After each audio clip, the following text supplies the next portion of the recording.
안녕하세요. 시험모바일입니다. 6G 워크샵이라고 3GPP에서 3월 10일에서 11일 한국 인천에서 요번에 회의가 있었습니다.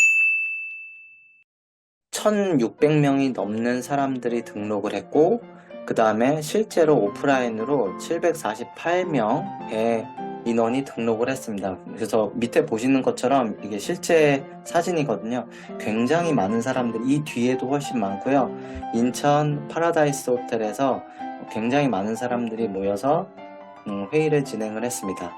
그리고 가업자, 그 다음에 벤더, 그 다음에 뭐 학계 등 여러 단체에서 219개의 문서를 제작을 하게 됐고요. 이번 회의는 CT, SA, LAN 전부 다 합친 그런 회의입니다. 그래서 이틀 동안 굉장히 많은 내용을 다뤘어요. 그래서 각 한 아이템마다 5분씩 주어져서 서로 발표를 하게 되는 시간이 주어졌고요.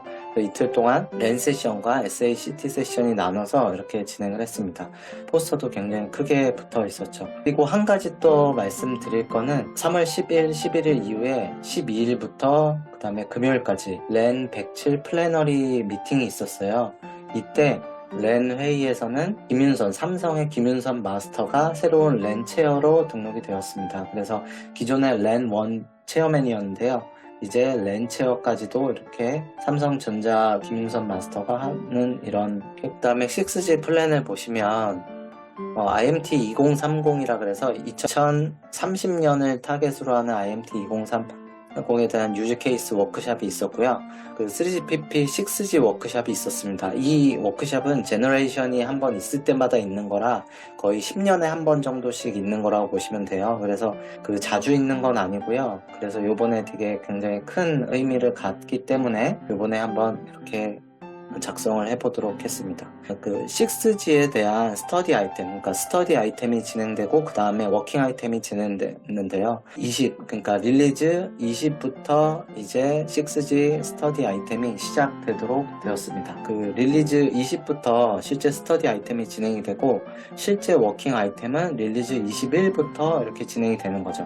그러니까 실제 6G에 대한 표준이 나오는 거는, 표준 규격이 나오는 건 릴리즈 21부터라고 보시면 될 것 같습니다. 그래서 릴리즈 20 같은 경우는 이제 그 25년에 시작을 하게 되면 27년 그 6월, 그러니까 Q2까지 해서 이렇게 완료가 되는 시점으로 돼 있어요. 그래서 6G 같은 경우는 스터디 아이템으로 이렇게 진행이 되고요. 그 다음에 5G 어드밴스드의 마지막 버전이 릴리즈 20이 된다고 보시면 됩니다. 그래서 이 이후에 21이 진행될 건데요. 그건 보시는 그림과 같이 그 5G가 처음에 릴리즈 15에서 18년도에 시작이 됐고, 그 다음에 5G 어드밴스드가 릴리즈 18으로 해서 22년부터 시작이 됐어요. 근데 이제 릴리즈 19이 거의 완료가 되었고, 지금 요 시점이죠. 요 시점인 거고, 릴리즈 20이 이제 완료가 되면 그 이후에 여기서 스터디 아이템이 진행이 되고, 실제 워킹 아이템은 6G는 릴리즈 21부터 진행이 될 예정입니다. 그래서 이때부터 진행이 되면 실제로 상용에 적용되는 거는 2030년 정도로 보고 있습니다. 그래서 그 안에 WRC27이라 그래서 주파수 관련해서 실제 그 후보 주파수가 그 WRC23에서 어느 정도 채택이 되었지만 더 추가적으로 WRC27에서 주파수에 대한 게 완전히 결정이 날 거고, 그러면 이제 28, 29, 30 해서 이때 이제 상용이 시작된다고 보시면 될 것 같습니다. 네, 요번에 그 6G 워크샵은 상당히 고무적인 그 회의였다고 볼 수 있어요. 기존에 말하던 것처럼 이렇게 많은 것들을 얘기하는 이런 것보다는 뭔가 조금 현실적인 얘기, 통신에서의 이제 더 이상의 현실적인 얘기들이 많이 다뤄졌다고 보시면 될 것 같아요. 그래서 일단 5G 레슨 런입니다. 5G를 했더니 우리가 5G에서는 좀 특이한 게 있었죠. 기존과 다르게 5G가 NSA로 시작이 됐습니다. 그리고 현재 SA도 상용화가 된 곳들이 있지만 상용화된 곳이 그렇게 많지는 않습니다. 그리고 NSA에서 SA로 넘어갈 때 되게 복잡하고 어려움이 많았다. 그러니까 마이그레이션에 대한 어려움이 되게 많았다고 얘기를 하고요. 구조가 매우 복잡했죠. 저희가 뭐 옵션이 7, 뭐 이렇게 그러니까 2, 3, 4, 5, 6 대부분은 지금 3X를 쓰고 있지만 뭐 4도 있고 7도 있고 굉장히 많은 복잡한 구조를 만들었거든요. 그러다 보니까 훨씬 복잡도만 올라가고 단말에서도 되게 제약이 많고 효율성이 많이 떨어졌다 이런 얘기를 하고 있습니다. 저희가 지금 현재 모든 5G 시스템은 릴리즈 15 기반이거든요. 그 이후에 지금 현재 표준 같은 경우는 릴리즈 19이 진행이 되고 있어요. 그러면 여기에 16도 있고 17도 있고 뭐 한데 사실 16이나 17에 대한 기능들이나 이런 게 벌써 5년이 지났는데도 별로 이렇게 적용된 게 많지는 않습니다. 슬라이싱이라던가 레드캡이라던가 뭐 URL이라던가 이런 다양한 기능들이 있지만 실적으로 지금 시스템에도 적용이 되고는 있지만 실제 이렇게 확산하는 데는 되게 한계가 있고 기본 ENBB 위주로 이렇게 진행이 되고 있다는 거. 그래서 이런 것들이 5G에서 좀 레슨런이라고 할 수 있고, LTE 대비해서 킬러 서비스가 없었습니다. 다른 별다른 뭐 AR 글래스라던가 뭐 여러 가지 홀로그램이라던가 이런 여러 가지 다양한 것들이 나올 거라고 생각했지만 사실 LTE와 대비해서 별다른 차이점이 그렇게 있진 않았어요. 그러다 보니까 여기 차이나 모바일 CMCC죠. CMCC에서 발표한 것처럼 지금 컴프레션 레이트가 점점 올라가니까 트래픽도 생각보다 많이 늘진 않았고, 그러다 보니까 레비뉴도 이렇게 많이 늘지 않고 오히려 줄어드는 이런 현상까지도 발생을 한다고 얘기를 하고 있죠. 그래서 이게 가장 큰 문제라고 얘기를 하고 있고요. 계속 지속 성장에 대한 부분들이 계속 문제가 되고 있는 거죠. 최적화되지 못했다는 거예요. 그래서 여러 가지 다양한 옵션과 컨피규레이션이 굉장히 많았는데 그렇게 많다 보니까 최적화가 안 되고 그냥 너무 많이 벌려져만 있다. 이런 내용들이 5G 레슨런에서 다뤄져 있다고 다들 얘기를 하고 있습니다. 모노타이제이션, 그러니까 수익이 계속 증가하는 이런 모습을 보여야 된다는 거예요. 그래서 이런 수익이 계속 증가할 수 있는 이런 게 필요한 거고, 그리고 수익이 또 증가함에 있어서 또 중요한 거는 얼마나 지출을 하냐거든요. 근데 지금 TCO 관점에서도 TCO를 최대한 줄여야 된다는 거예요. 그래서 캐펙스도 줄이고 오펙스도 줄일 수 있는 이런 방향으로 가야 된다. 그러기 위해서는 네트워크가 굉장히 심플하게 가야 되고, 그 다음에 에너지 이피션시도 보장이 돼야 된다는 거예요. 그래서 지금 가장 많은 게 저전력, 그 다음에 탄소 배출을 줄이는 것, 이런 것들을 가장 최우선으로 얘기를 하고 있죠. 그래서 이런 게 중요하고요. 그 다음에 여기 또 나오는데 에너지 이피션시와 서스테이너빌리티, 이렇게 수익이 안 좋아지고 그 다음에 투자가 감소하다 보면 아무래도 일단 에너지 컨섬션, 에너지 소비가를 줄여야 되는 게 있고요. 그리고 지속 성장이 필요하거든요. 이게 단순히 사업자만이 아니라 사업자와 그리고 각 벤더들이 이렇게 지속적으로 살아나고 저희가 성장을 하기 위해서는 서로 상생이 돼야 되거든요. 그래서 서스테이너빌리티가 굉장히 중요하다. 그래서 이런 걸 하기 위해서는 네트워크 디자인도 굉장히 중요하고, 그 다음에 AI를 활용해서 AI를 활용해가지고 지속 성장할 수 있는 이런 구조를 가야 된다라고 얘기를 하고 있어요. 그리고 앞에서 5G 레슨론에서 얘기한 것처럼 네트워크가 간단해져야 된다는 거예요. 그래서 네트워크 구조가 일단은 간단해져야 되고 복잡도도 줄여야 되고 오퍼레이셔널 이피션시도 되게 향상을 시켜야 된다는 거예요. 그리고 이게 또 중요한 게 네트워크 구조가 단순해져야지만 또 오토메이션이 가능해집니다. 그래서 우리가 얘기한 오토노머스 네트워크나 오토노머스 네트워크 AI가 가능하려면요, 이런 구조가 간단해져야지만 이런 기능들이 다 제대로 동작을 할 수 있거든요. 그래서 AI 네이티브 네트워크가 돼야 되고, 이걸 위해서 이런 것들을 오토메이션화 돼서 진행이 돼야 된다는 거예요. 그 다음에 서비스 릴라이어빌리티가 증가를 해야 되는데요. 그리고 커스터머 익스피리언스, 그러니까 고객 체감이 개선이 돼야 됩니다. 기존에는 성능이나 이런 속도 위주의 이런 것들이었다고 하면 이제는 서비스에 대한 릴라이빌리티가 향상이 돼서 고객들이, 그러니까 이제는 통신이 단순히 우리가 전화용으로 쓰는 게 아니잖아요. 전화만 쓰는 게 아니라 다양한 기기들이 다 무선 통신을 하고 있기 때문에 이게 신뢰성 있는 그런 통신이 제공이 계속 돼야 됩니다. 그리고 어디서나 고객들이 지원이 돼야 되는 이런 서비스를 얘기하죠. 그래서 여기 기존의 테레스트럴 네트워크에 넌 테레스트럴 네트워크인 NTN, 위성을 활용한 뭐 이런 것까지도 같이 진행이 된다, 이런 얘기를 하고 있습니다. 그리고 또 이런 수익을 창출하려면 새로운 서비스나 유즈 케이스가 나와야겠죠. 기존에 새로운 서비스를 5G에서 그렇게 찾는 게 힘들었고요. 그러다 보니까 수익이나 이런 게 별로 4G LTE에 대비해서 개선이 되진 않았는데 이런 부분들을 계속 발굴을 해야 된다. 그래서 아이삭이라던가 XR이나 뭐 이런 것들 AI 이런 것들을 계속 발전을 해야 된다라고 얘기를 하고 있습니다. 그래서 6G 같은 경우는 일단 이피션시를 올려야 돼요. 우리가 코스트 리덕션을 위해서 효율성을 가장 높이고 시스템을 가장 간단하게 만들어야겠죠. 시스템을 복잡하지 않게 만들어서 그 효율성을 높이는데 이것들은 다 AI의 오토메이션 기능을 이용해서 훨씬 더 단순하게 할 수 있고, 또 오토메이션을 제대로 활용하려면 그 네트워크가 단순화돼야지만 이런 것들이 또 가능한 거죠. 그리고 또 이게 가장 중요한 부분 중에 하나죠. Sustainability. 네, 사업자뿐만 아니라 벤더들 간에도 지속적으로 성장 가능한 방향이 돼야 되는 거예요. 그래서 환경적으로, 그 다음에 소셜적으로, 그 다음에 경제적으로도 지속적으로 유지가 돼야 되는 거죠. 그래서 거기에 해당되는 게 이제 에너지 이피션시, 그러니까 저전력화를 하는 게 가장 중요하고요. 그 다음에 그런 컨섬션을 줄이는 것도 중요하고, 이런 것들이 가장 중요하다고 얘기를 하고 있습니다. 시스템은 우리 고객 체감을 늘리기 위해서 리스크 매니지먼트가 가장 중요합니다. 그래서 계속 지속적으로 안정적으로 무선이지만 유선과 같은 이런 형태가 진행이 돼야지만 무선으로 다양한 서비스들이 가능해지거든요. 그래서 이런 게 계속 필요한 거고요. 그 다음에 에러에 대해서 뭐 에러라든지, 그 다음에 헤비 트래픽이 발생한다든가 디제스터가 발생한다든가 이런 일들이 발생했을 때도 안정적으로 서비스가 될 수 있게 해야 된다는 거예요. 당연히 시큐리티도 굉장히 중요한 거죠. 그리고 프라이버시에 대한 부분도 지속적으로 향상이 돼야 되고요. 그리고 제로 트러스트 프린시플이 지속적으로 유지가 돼야 된다는 거예요. 그래서 이런 것들이 계속 보안을 하나의 생명으로 생각을 하고 있으니까요. 이런 것들이 중요하다고 얘기를 하고 있습니다. 그 다음에 커스텀 익스피리언스.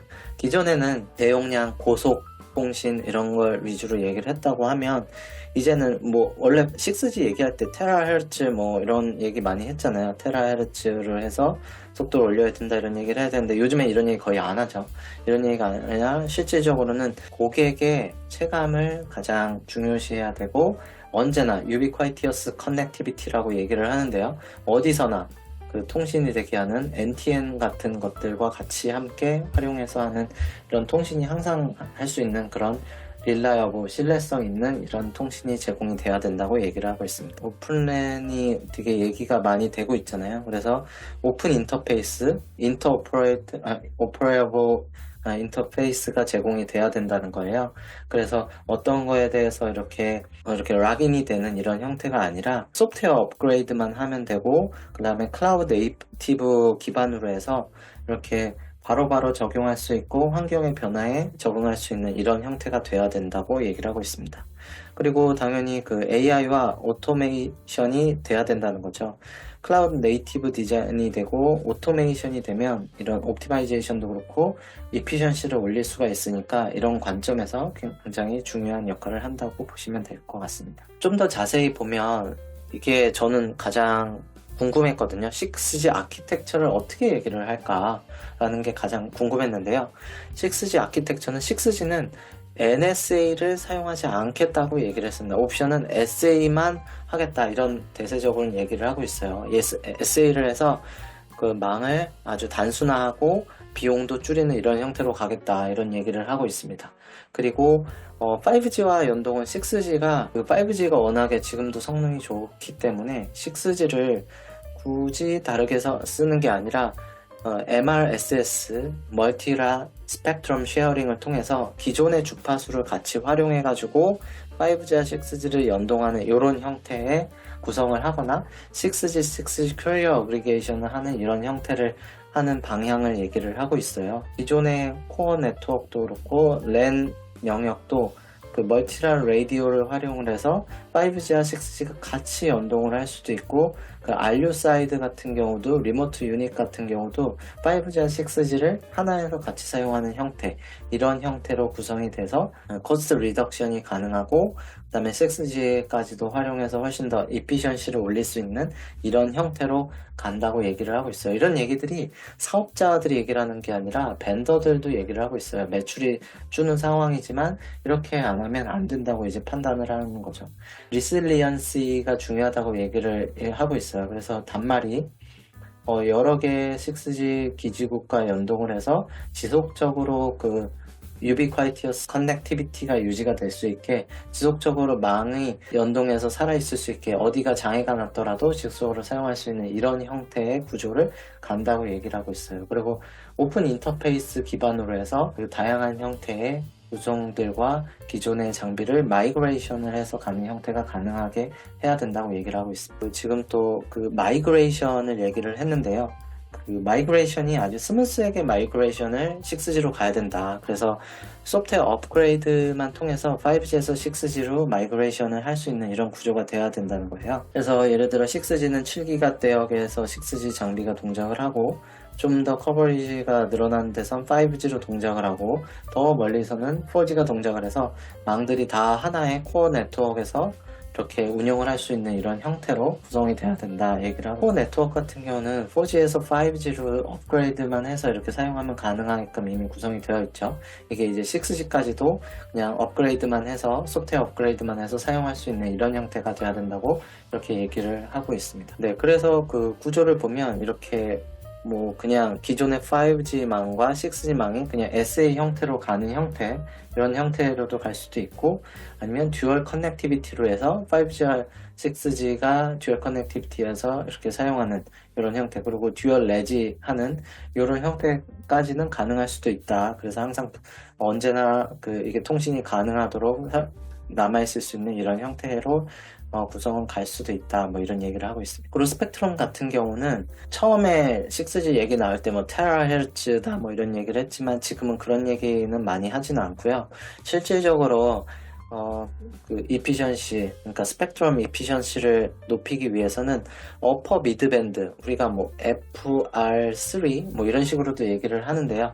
어퍼 미드밴드에 대해서 이제 이게 메인 주파수가 될 거다, 뭐 이런 얘기를 많이 합니다. 그래서 7기가에서 한 15기가 정도 되는 요 구성 정도의 주파수 대역을 사용할 걸 보이고 있고, 그 다음에 굉장히 낮은 주파수까지 해서 커버리지 익스텐션을 위해서 낮은 주파수를 사용할 수 있다, 이런 얘기를 하고 있습니다.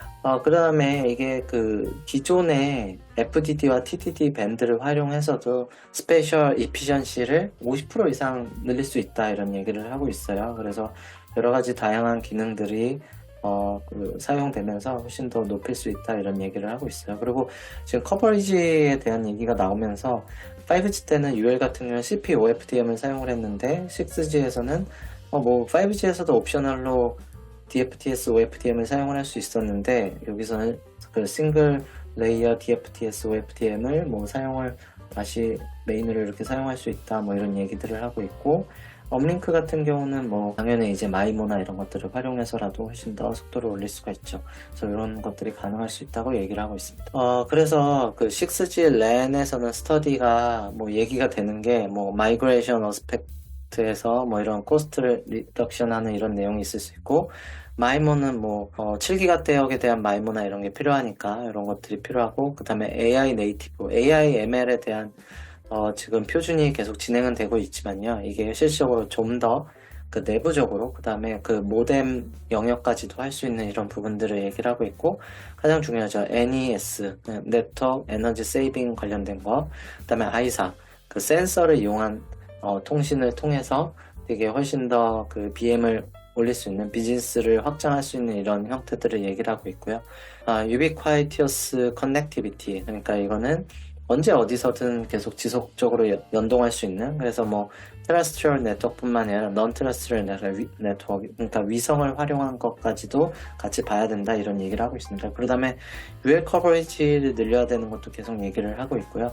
그 다음에 NCR이죠. 이게 리피터, 그래서 리피터를 훨씬 더 스마트하게 할 수 있는 이런 부분들, RIS를 또 얘기를 하는데요. 근데 이게 그 고주파수에서 훨씬 효과가 좋은데 고주파수를 지금 얘기를 많이 안 하고 있어서 RIS는 조금 그렇게 실질적으로 상용에 많이 도입될지는 모르겠고요. 그 다음에 IoT도 계속 얘기가 되고 있습니다. 오픈랜은 아니면 모듈러랜, 이렇게 개별적으로 이렇게 사용할 수 있는 플러그레이 이런 것들이 가능한 그런 것들을 얘기를 하고 있습니다. 그리고 어드밴스드 듀플렉스, 그래서 푸드죠. 서브밴드 풀 듀플렉스, 뭐 이런 것들을 듀플렉스를 활용해서 훨씬 더 효율을 높일 수 있는 방향을 또 얘기를 하고 있어요. 네, 여기서 마치도록 하겠습니다. 감사합니다.